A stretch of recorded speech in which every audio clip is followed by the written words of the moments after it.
దళిత బంధు రెండో విడత నిధులను మంజూరు చేసేందుకు కృషి చేయాలని దళిత బంధు కాంగ్రెస్ పార్టీ సాధన సమితి సభ్యులు కాంగ్రెస్ పార్టీ నియోజకవర్గ ఇన్ఛార్జి వడతల ప్రణవ్కు వినతి పత్రాన్ని అందజేశారు. గత ప్రభుత్వ హయాంలో దళిత బంధు పేరుతో మాకు ఆశ చూపెట్టి అకౌంట్లో డబ్బులు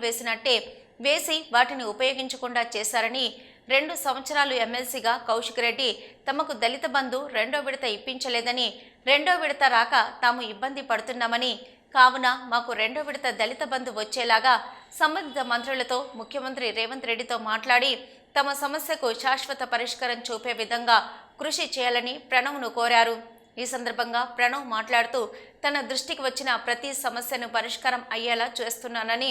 రెండో విడత దళిత బంధు వచ్చేలాగా ప్రభుత్వ పెద్దలతో మాట్లాడి పరిష్కారం అయ్యే విధంగా చూస్తానని తెలిపారు. ఈ కార్యక్రమంలో కాంగ్రెస్ సీనియర్ నాయకులు, TPCC SC department convener, atrocity రాష్ట్ర ఇన్ఛార్జి తిప్పారపు సంపత్, సుంకరి రమేష్, పుల్లూరు సతానందం, రాజ్ కుమార్, భద్రయ్య, రామస్వామి, సతీష్, అంకుష్, ఓంకార్, భిక్షపతి, శంకర్, లక్ష్మణ్ తదితరులు పాల్గొన్నారు. ఈరోజు నాకు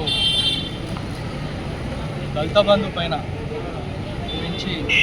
ప్రతిపత్రం సర్పంచులు, సాధన కమిటీ, దళిత బంధు సాధన కమిటీ కానీ మా సర్పంచ్ నాయకులు, ఎంపీటీసీలు ఏదైతే రిప్రజెంటేషన్ ఇచ్చిందో ఖచ్చితంగా దీన్ని మంత్రి గారికి, జిల్లా మంత్రికి, ముఖ్యమంత్రి, డిప్యూటీ సీఎం మరియు విక్రమార్క గారికి కూడా నాయకులపై చర్చించి త్వరగా ఇంకో పరిష్కారం